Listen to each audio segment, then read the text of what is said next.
Climate change. It's an issue that we can't escape. We see it in the news, we hear about it from scientists, we see it in class, and we even experience its effects in our daily lives. It's a global problem that requires everyone to work together to put an end to it. But what if I were to tell you that the way we see climate change is being manipulated? What if I were to tell you that corporations and politicians are actively working to shape our understanding of this global crisis, all for the sake of a sweet profit? It's been proven time and time again that the guys at the top have a vested interest in downplaying the severity of climate change and delaying action. And today, I'll tell you all about that. Although fossil fuels are recognized as one of the primary sources of greenhouse gas emissions that are causing climate change, there was a time when this fact wasn't widely known. During the 1950s, ExxonMobil, called Humble Oil at the time, now one of the world's largest oil and gas corporations, was well aware of the link between fossil fuels and climate change. In a study conducted by the company's scientists, they found that high carbon emissions in the atmosphere could be attributed to the burning of fossil fuels and that they could potentially lead to warmer temperatures across the world. The report states, and I quote, "Although appreciable amounts of carbon dioxide have been undoubtedly been added from the soils by tilling of land, apparently a much greater amount has resulted from the combustion of fossil fuels." This report also specifically acknowledges the work of Guy Stewart Callender, a British engineer who in the 1930s was among the first to propose the idea that rising levels of carbon dioxide were contributing to higher temperatures worldwide. 11 years later, in 1968, a report by the American Petroleum Institute, headed by Stanford Institute research scientists Elmer Robinson and R.C. Robbins, confirmed that the CO2 produced by the burning of fossil fuels disrupted the natural equilibrium of the Earth's atmosphere. This report, titled "Sources, Abundance, and Fate of Atmospheric Pollutants," correctly predicted that if this trend continued, global temperatures would increase, sea levels would rise, and ice caps would melt, all resulting in significant environmental damage. Written in the report is the following: man is now engaged in a vast geophysical experiment with his environment, the Earth. Significant temperature changes are almost certain to occur by the year 2000, and these could bring about climate changes. This revelation clearly shows that oil and gas companies were well aware of the consequence of their actions, but they kept them behind closed doors as they continued to profit from the extraction and use of fossil fuels. But if it wasn't enough proof, in 1979, Exxon scientist Henry Shaw pushed the company to investigate the greenhouse effect as to how carbon dioxide retention affects the atmosphere. The findings of the research were presented to Exxon executives as well as other companies like Shell and Texaco, but this was all halted in 1983 when the funding for the project was cut off and the research was buried. Companies like Exxon chose to prioritize short-term profits over the long-term effects of the well-being of the planet and its inhabitants. It wasn't until 1988 that the subject finally found itself in the middle of public discourse, as NASA scientist James Hansen testified before Congress about the dangers of climate change and the role of greenhouse gases. He warned that human activities, like the burning of fossil fuels, were contributing to global warming and urged immediate action. This was 30 years after ExxonMobil's internal study showing that the link between fossil fuels and climate change was known by corporations long before it became public knowledge. Even with this, corporations came together and worked to downplay the severity of climate change and cast doubt on the scientific consensus through influence over media, lobbying efforts, and funding of climate denial campaigns. With the looming threat of government intervention and regulations to address climate change, many politicians have been influenced by the fossil fuel industry and their campaign contributions. Many politicians, specifically those aligned with conservative ideologies, have taken positions that align with the interests of the fossil fuel industry. Companies like, again, ExxonMobil, Shell, and Chevron have actively funded and supported think tanks and organizations that promote climate denial and oppose climate action. Their financial resources have enabled them to fund groups that spread misinformation and sow doubt about the reality of climate change. By partnering with scientists and public figures who question the scientific consensus of climate change, these groups have cast doubt on the overwhelming scientific evidence of climate change and the urgent need for action. The Global Climate Coalition, also called the GCC, formed in 1989, for example, bribe politicians with the intent of highlighting the possible economic consequences of measures addressing carbon emissions, mainly by exaggerating the cost of combating the issue.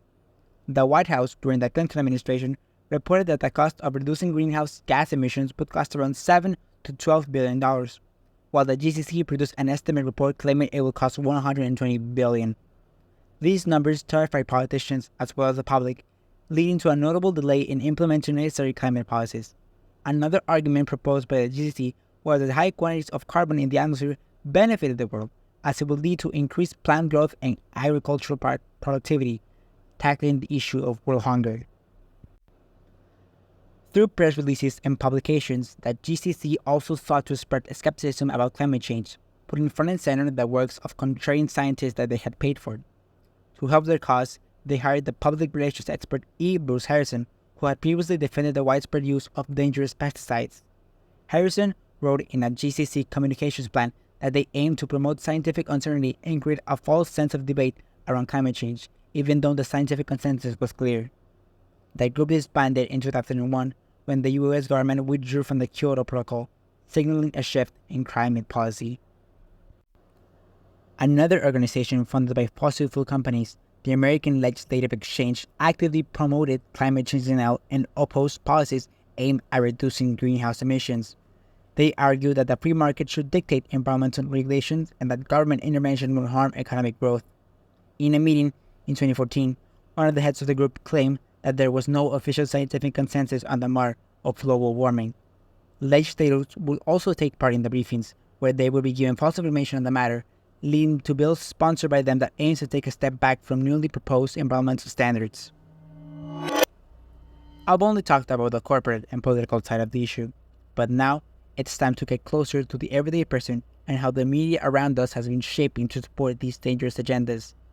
Although we might not see outright claims of denial in some companies, their advertising campaigns and messaging often downplays the urgency of climate change or flat out lies.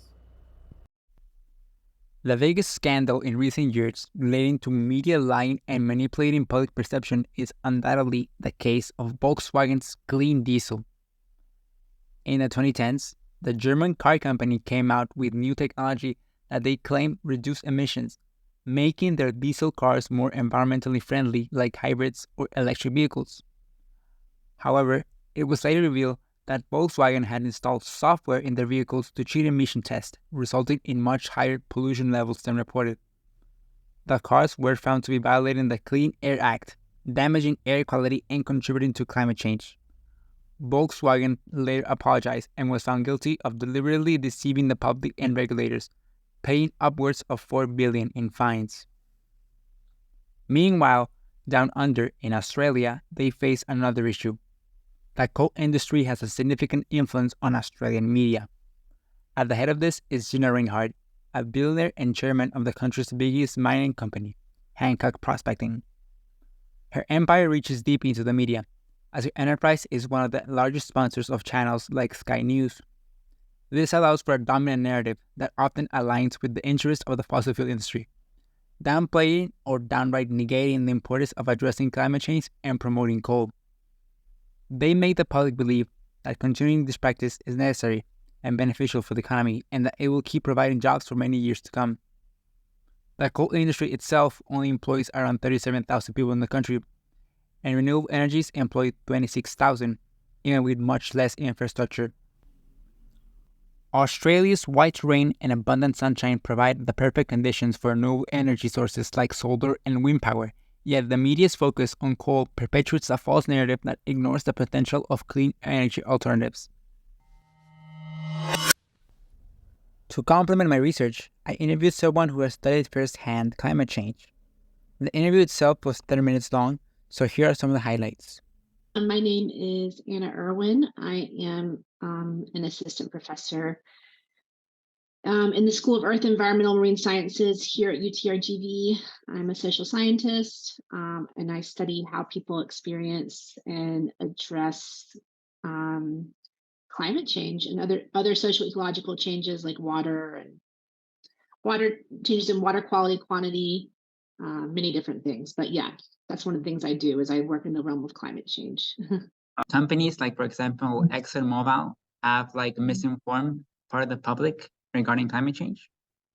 Oh yeah, I mean they did years. They had for years, right? They had misinformed the public, of course. Um, Especially, I think ExxonMobil was one of the first companies to establish that climate change was actually happening, and they did not admit it for I think decades. And this was the 70s whenever they found that out. I think, and I can remember, they've definitely misinformed and the public. They, you know, I would, yeah, absolutely, yeah. Most people probably know that climate change is happening. I think that the political system we're in is very polarized. So if you're of a certain political party, you are incentivized to discredit climate change, even if you are seeing it happening. And I'm sure that's happening here in the Valley as well. But I think that if we did further, like deeper exploration, people actually would actually agree that climate change is happening. They may use different terms. Often people use different terms like weather. Um, they talk about extreme events, they talk about extreme weather, but they don't necessarily use the word climate change. People acknowledge it in ways that are not necessarily how we acknowledge it as people who are educated in science, in climate science and in climate change, but they still acknowledge it. And we're in a two-party system that disincentivizes people to acknowledge it, but they still acknowledge it. Does that Oh, make sense? I would yeah. also say that people, I'm a scientist. I'm a social scientist, and I work in the climate change sort of world. I would say that sometimes the science is not a climate science is not um, accessible to the public. It's framed in a way that is and it's presented in a way that's highly technical and very difficult for people to understand. And so I would even go a step further in saying that maybe the way we talk about climate change and folks who are studying it like you or me, it might not be translated the same way for folks who are live their daily lives and have different types of jobs and sorts of educational backgrounds, but doesn't mean they're not talking about it. Politicians and companies lie to us, but why does that even matter? How does their ignorance affect us all? Well, of course, beyond the catastrophic environment devastation, massive loss of flora and fauna, rising temperatures, and extreme weather events, the manipulation of public perception of climate change by corporations and politicians has profound consequences for society. It perpetuates a culture of indifference, apathy, and inaction towards climate change. This culture of indifference and inaction allows for the continuation of harmful practices that exacerbate climate change and its impacts. For example, right here in the valley, there's a big push for a liquid natural gas terminal at Brownsville. The project is being pushed as bringing new jobs and a whole industry to our cities, but of course, at the cost of huge amounts of greenhouse gases being emitted, as well as unforeseen consequences like toxic gases being introduced to the environment. The profits of the industry come at a cost. The cost of our safety, our planet, everything is a risk. To overcome this, our culture has to change, our way of life, everything. It's a huge step, but it's a necessary one. To overcome this great obstacle, we must first understand ourselves and look at ways to shift our mindset and values towards sustainability and the prioritization of renewable energy.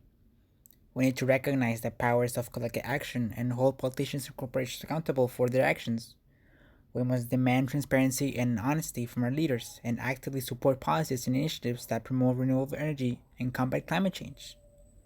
This can begin with individual actions, such as reducing our carbon footprint by using public transportation, conserving energy at home, and supporting businesses that prioritize sustainability. By doing so, we can create a ripple effect and inspire others to join us in the fight against climate change.